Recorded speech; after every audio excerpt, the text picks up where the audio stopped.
Professor to white students. If you are breathing, you are oppressing students of color on a daily basis. Someone needs to tell this racist little white professor that he's way behind the times. Judging by the destruction of all those long-dead white people don't even need to be alive and breathing to offend minorities each and every day. Get with the program. I'm Dr. Duke, she's Katie, and this is the Whiter Than White Dr. Duke Show.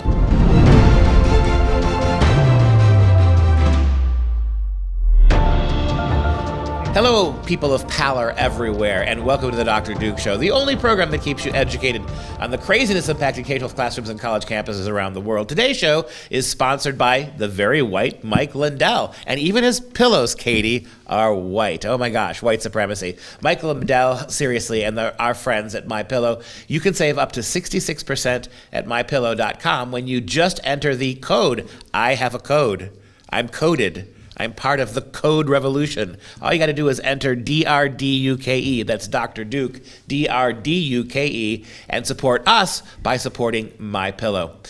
Today, we start in Pennsylvania, where a sociology professor, what else would it be? A sociology professor who has become synonymous with telling white students that they're all bigots, now says by simply breathing, all of his white students are oppressing people on a daily basis. And I guess from a liberal perspective, when you breathe, you exhale carbon dioxide. Maybe that's how because obviously minorities don't.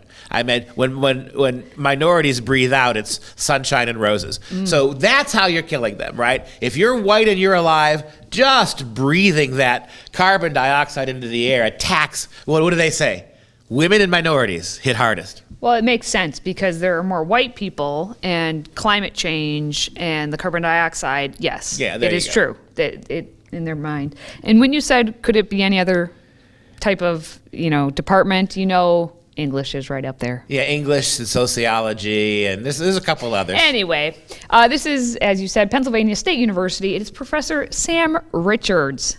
Sounds like the whitest name I've heard lately. Yeah, I mean, isn't it interesting with that Mr. You're all offending people is up there as a tenured professor who's got hundreds of kids in his class who he lectures all white and black to whom he's lecturing about race, but that doesn't seem to be a problem. If you're a liberal white dude like that, you can have all the power in the world while lecturing everybody else. Yeah, so he has the power, as you say, to be in front of 700 students at a time. This is one of those big pit classes. And this specific course is Sociology 119. So, it's the bottom of the barrel when kids have to sign up and take these humanities classes. So it's a general elective that kids have to take. Yep, and it's race and ethnic relations class. And just so everyone knows, this video is actually from 2019, but this is like who he is all the time. So take a look.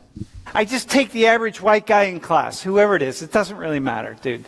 Dude, this guy right here, dude, look, stand up, bro. What's your name, bro? Russell. Russell. Look at Russell here. Russell has, Sean, I'm making your argument for you, right? Look at Russell right here. Just doesn't matter what he does. If I match him up with a black guy in class, or a brown guy even, but let me just stay with a black guy in class who's just like him, has the same GPA, looks like him, walks like him, talks like him, acts in a similar way, has been involved in the same groups on campus, takes the same leadership positions, does whatever it is. If I match him up against that person, we send him into the same jobs. Upon graduation, he's done everything he's supposed to do, and the person I match him with has done everything he has been supposed to do. He's supposed to do at Penn State, right? They tell you, right? They do it, man. Go see your advisors and go do this and go do internships and if you did this, if Russell did the same things, it's just the next somebody else I find in this classroom, and they go through 4 years here exactly together, Russell has a benefit of having white skin. Penn State University is a progressive liberal institution. Look at how that class is set up. That class is set up to mandate kids take it as a gen ed. 700 kids in that class, all of them being told that Russell with his white skin is an oppressor. How is it possible in the fields of Penn State University? He says, you guys are both going to be the same GPA, the same graduation requirements, and when it's all said and done, because Russell has white skin, he has an advantage. And the only advantage I see is he is singled out for mockery because of his skin color. The whole thing is a great big racist lie. That is a microcosm of how this works.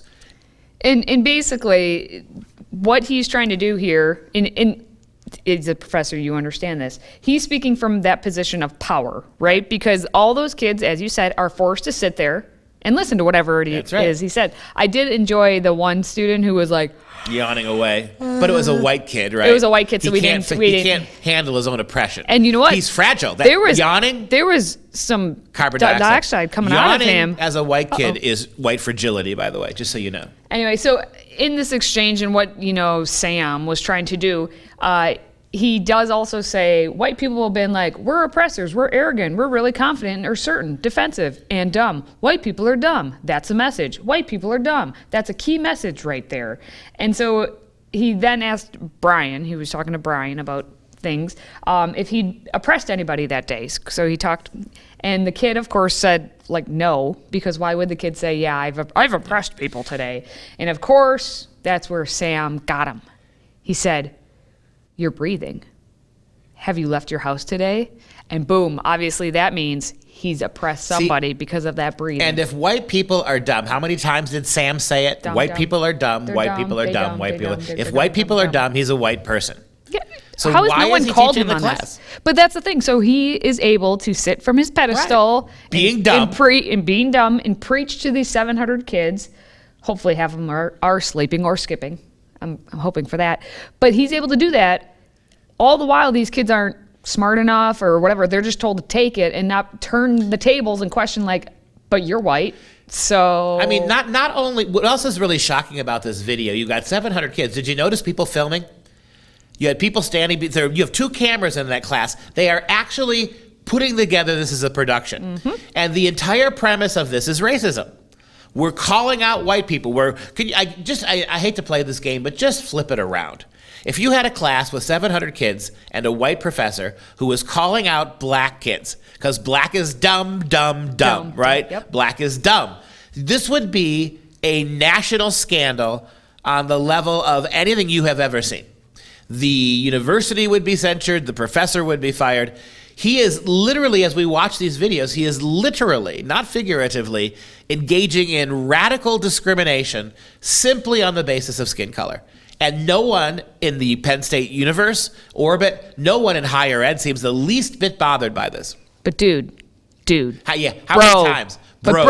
Dude. You got a grown a grown white man referring to Sean the black kid as dude, and Russell the white kid is bro, right? So this kid, you're already dealing with a giant baby child, a man child. I see these all the time at college campuses. The idea that you are a professor, you have the PhD after your name, you get into a classroom and suddenly you become it's like the equivalent of the mom and dad who wants to be your friend, not your parent, right? Bro, dude, it's embarrassing on so many levels. But to have that kind of influence on a major university engaging in what is a clear violation of the 1964 civil rights movement, the legislation from the civil rights era, just because they're white, you can't single them out on their race. He literally grabs any white dude will do. Can you imagine if a professor had said, oh, let me grab a black dude, a bro from the audience. Doesn't matter what bro I pick because all bros are the same in their hoodies and their pants around their thighs, right? All bros roll the same way. The most insulting thing in the world. And what does he do with this white kid? Any white kid will do. That kid, this white kid, they're all white kids. The shocking dehumanization that's going on in that classroom, masquerading under bro, it's an embarrassment.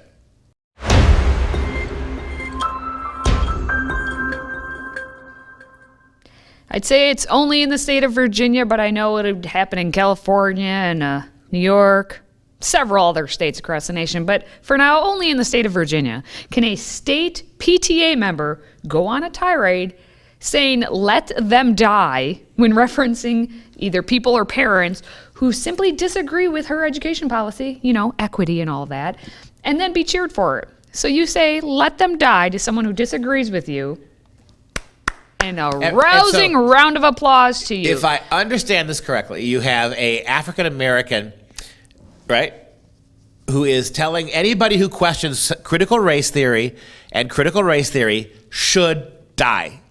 And there's a peanut gallery of white people who think this is wonderful. Well, I'm about to say that, all right, but you said that. Yes, we have Michelle Leet, and she's getting praised. She's the VP of training at the Virginia PTA. She's the VP of communications for the Fairfax County PTA, and she's the first VP of the Fairfax County NAACP. Does it bother anybody else that PTAs now have trainers? They're parent-teacher organizations. Parents sit down with teachers and share their concerns. The fact that you're paying people a lot of money to train the PTA is not a good sign. Well, yes, and she's part of Fairfax County, so that says it all. So now our friend Michelle. Her pronouns, by the way, are she, hers, and hers. She, her, and hers. She felt the need to share that. So her Twitter, she spoke at a protest that lashed out at those who oppose critical race theory and identity divisional lessons in schools. Just let's watch.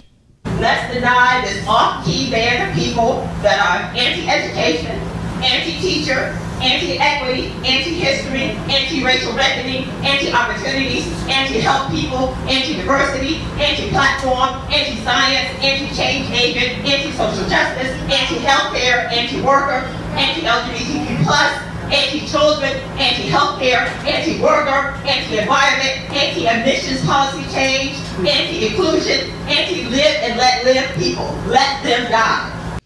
Okay, so that was a lot of anti. I counted 22. I don't know about you if you want to go back and watch it again, but 22 talking anti-racial, anti-history. I'm not going to go through the litany of it, but all those people, if you deny any of that happening, let them die. Yeah, and that's the message she is saying. I do want to pause for a moment. Let them die. Over the litany of antis, because she gave away her socialist bona fides there. This isn't about race. Of the 22 things that she said, anybody who opposes this should die, very few of them have to do with race. Let's see. Anti-opportunity, anti-history, I mean, what does she say? The racial reckoning is that. That's and it. And then everything else is anti-platform? What does that even mean? Anti-opportunity, right? Anti-science. Anti-science. Change agent. So you see what you're dealing with here, right? They pretend this is about racial equity, but they can't even get in a list of 21 more than one that deals with race. This is the global socialist movement behind it, right? This is Black Lives Matter. You look at the founding members of Black Lives Matter, they're all trained Marxists. They boast about being Marxist. They list, before they were taken down, they listed all the goals of Black Lives Matter. Only one or two of them were specifically black aimed, right? Mm-hmm. Getting rid of the nuclear family, doing away with capitalism. And this jewel of glittering ignorance, she gives you 22 antis. One of them has to do with race. 22, if you're anti this, you must die. Yes, but the simple fact that she says anti-live and let live people. Yes. Live and let live. So if you oppose critical race theory in the public schools for little kids, you are an anti-live and let live person. In other words, you want people who disagree with you to die. I've listened to many people protest critical race theory. I have not heard anyone wish death on the people who are unleashing this on our kids. There's a song, Live and Let Die. Paul McCartney. So, live and let die. Well, that's where she got it from. In this ever-changing world. Yes, 1970, yes. Yeah, that's right. Yeah, he was around for it. Anyway, we must correct this, because the Washington Post claims that Michelle actually was intending to wish death upon the various ideals. Oh, the ideals, not the people. Whoa. The ideals of those antis. Yeah. Well, given that the Progressive Party treats ideals as higher things than human life, she should be doubly fired. Yes, but here's the thing. Then she put this out on Twitter, and she's still bragging about it. Yeah, she was unapologetic at all. She was mocking people who were concerned about her violent rhetoric, saying, happy to contribute in any way I can to their red meat. Anyway, now according to the Virginia PTA board, the organization organization said it would address the disturbing choice of words used by a board member during a public event with more sensitivity training. The statement actually said, "We believe in diversity, equity, and inclusion. However, we also know words have power and that it is important to understand the impact of our language. This summer, Virginia PTA board members will participate in sensitivity training to ensure that we remain mindful of our community." Crazy black woman goes on crazy, we want everybody to die screed, and everybody else is punished with sensitivity training. That's the way to do it. And they don't mention specifically. They just said, well, our board members, they didn't be like, okay, well, what happened with Michelle specifically? We know it was her. They're not even like having her take responsibility, even in that sense. And so do you see how the process is the punishment? Some liberal says something stupid and dangerous, and we're all subjected now to sensitivity training. And well, at least because of my member, she's the VP of everything. Yes. Being VP with Fairfax County, the Fairfax County Public Schools responded, and we know how bad they are. Yes, we do. We've reported on it umpteen times with their school board. That FCPS prides itself on being an inclusive and positive organization. It's not our place to comment on the remarks made by an individual outside our organization. Wait, let me go back here. Isn't this the same school district that docks parents who dared to question critical race theory? Yes, and it's the same district where she's VP of Communications for Fairfax County PTA. So yeah, she's kind of part of that. Yeah, it kind of all goes. Yeah, we don't do that here it. at Fairfax. No, even though we don't. Even though if you're a parent who challenges us, we're going to dox you on the internet. Yes, but here's an update just so everyone is aware. The Virginia PTA Executive Committee requested and received the resignation of Michelle Leet, who served as the VP of their training. So the actions and rhetoric of Ms. Leet and all of the like-minded partisan supporters of the SB are deeply disappointing. It evinces a deep lack of concern for children and parents, particularly where the well-being of children and families clash with political considerations. And you see how it's from the parent group where she has to resign, not anything to do with the full schools or state. And where she's getting paid.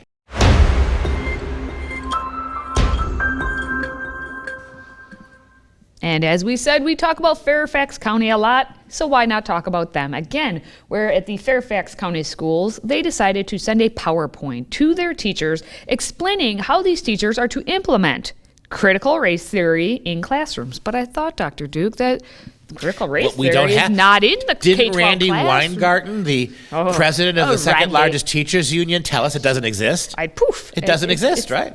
It's like a unicorn. I gave a talk in Chilton, small town in Wisconsin yesterday. Almost 300 people showed up. And what was the schools, basically the school administrator, the people who were there from the school's attitude? We don't teach it. This is news to me. We don't teach breaking news. We don't teach critical race theory. We teach equity. Right? We don't teach critical race theory. We teach systemic racism. We don't teach critical race theory. We teach, racial white privilege and white supremacy. I don't understand. We don't do that here. We're the good people. We don't do that here in Chilton, Wisconsin. Anyway, well, over in Fairfax County, they set out a resource that was intended to be a teacher-facing item, which defined critical race theory, among other progressive ideologies, and explained how to implement these ideologies in the classroom. Some of the examples included culturally relevant pedagogy, institutional systemic racism, anti-racism education, anti-hate education. I feel like Michelle Leet, maybe anti. And of course, there were many more. But the district defined critical race theory as an interpretive framework. Is that like an interpretive dance you do? Like those teachers did in Chicago to keep the schools closed during COVID? While they were on Zoom. If you haven't seen that, go back when they were on Zoom. They did a full-on video of interpretive dance about COVID and keeping schools closed. Anyway, moving on to the PowerPoint, it stated that in adopting this approach, CRT scholars attempt to understand how victims of systemic racism are affected by cultural perceptions of race and how they are able to represent themselves to counter prejudice. Okay. And again, what any of this has to do with math, science, reading, writing, nothing. Not a thing. Not a single thing. Here's how you can, the application actually of this and an example. They wrote that educators were told that critical race theory is a helpful tool for analyzing issues such as school funding, segregation, language policies, discipline policies, curriculum, pedagogy, assessment, and accountability policies. So basically, they're telling the teachers that it's everything and anything to do with school. Every component of everything with school is right there. The district defined their institutional systemic racism as an organization, system, or an institution that maintains policies and procedures that produce inequitable outcomes for people of color and advantages for the white people. I'm thinking back to bro. White people. Yo, dude. Bro, a dude. Yo, dude. Right? Yo, dude. Russell. Let me just pick any white person out of a lineup here, because it don't matter. Sam? How about you pick Sam? Yeah, that's right. Now, during the application section of this PowerPoint, they suggest that teachers teach racism is a public health emergency.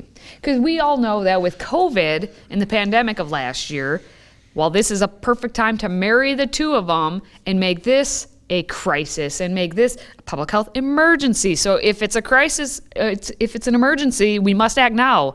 No time to go through proper procedures or the way, our republic is actually set up and why we are a constitutional republic and that we should follow that. No. It's an emergency. Do whatever you can. The public emergency when it comes to race in America is too many people of too many races have too many opportunities. Boom. Let's just call this thing what it is. There's nobody stopping anyone from doing anything in this country.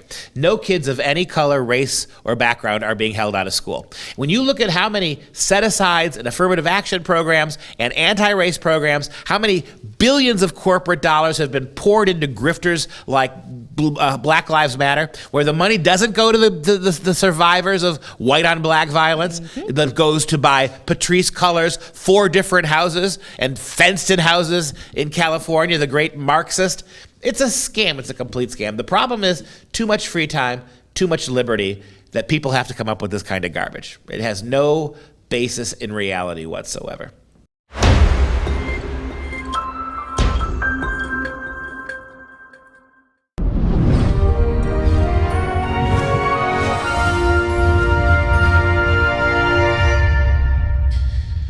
Okay, it's time now for some real education in our instant classic section.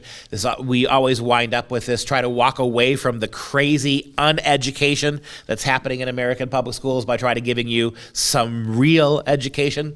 And this is Olympic week. We wanted to talk about the relationship all through this week on Instant Classics between politics and sports, and how politics has a way of worming itself inside sports and deconstructing it.